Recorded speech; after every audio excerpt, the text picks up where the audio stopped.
Біздің үйдің ең құнды жәдігері қол диірмен. Өзінің бір ғасырдан астам тарихы бар. Шындығында бұл біздің ғана емес, бар қазақтың құнды жәдігері.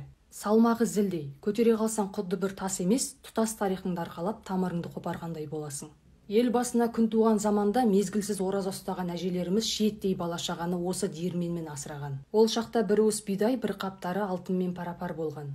Көзі үңірейіп, ішегі жабысқан перзентінің аузын ағарғанмен майлап, қозы қарын талқанмен тоқтау үшін бір қап бидайдың жолында атана байқұс тағдырдың тәлкегіне шыдап ақ қар көк мұз кешкен. Қашан көктемге жеткенше азын-аулақ тапқанын аз-аздан қаужалап ілдалда қылған.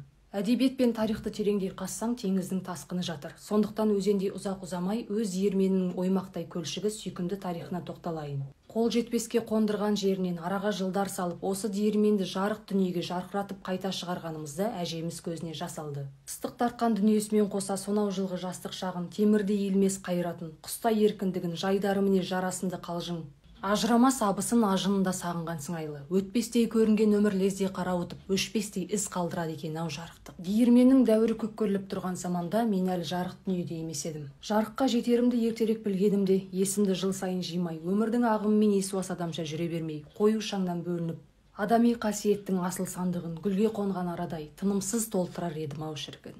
Қысқасы әңгіменің төркіні былай.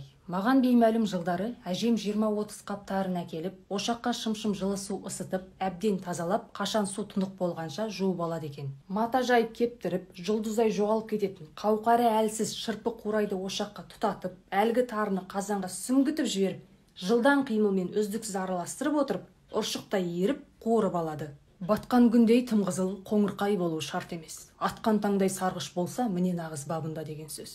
Жаңағы шикі тары піскен тарыға айналған бойда оны шырып отырып қабығын ажыратады. Қабығы тары атты бауырынан еріксіз ажырап, өз жөнімен айдалаға керексіз қалпында кете барады. Сол сәтте нағыз мереке басталады.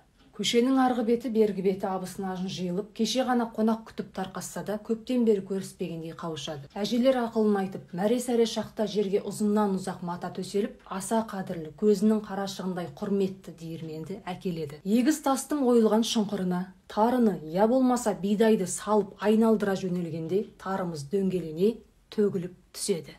Сағаттап созылған тірлік мәреге жеткенде талқан жасау қамына кіріседі. Осы орайда айтпағым, піспенан, яғни ұннан жасалған тәтті тоқаш үгітіп, құмшекер қосады. Еркін аралас болған соң жылқының майын шығырып құяды. Сол кезде әлемдегі ең дәмді, ең тойымды ас пайда болады. Үлкен-үлкен ыдыстарға толтырып, суық жерге сақтап қыстай жейді, қонақ күтеді. Кесеге саларда бетін қырып алады. Ымырт түсіп, кеш қарайғанда дөңгелек үстелді айнала отырып, абысындар шаршағандарын білмей, бір қазан кеспені қалың тостақтарға құйып, ашты-лаздан қосып отырып, суық терін шығарып, әдемі әңгіме айтып, тарысын арқалап әдемі тарқасады. Тарының иісі үйді жаулап, көңілді кештегі отбасы қаймақтап шәй ішеді. Айтар әңгіме аяқталды.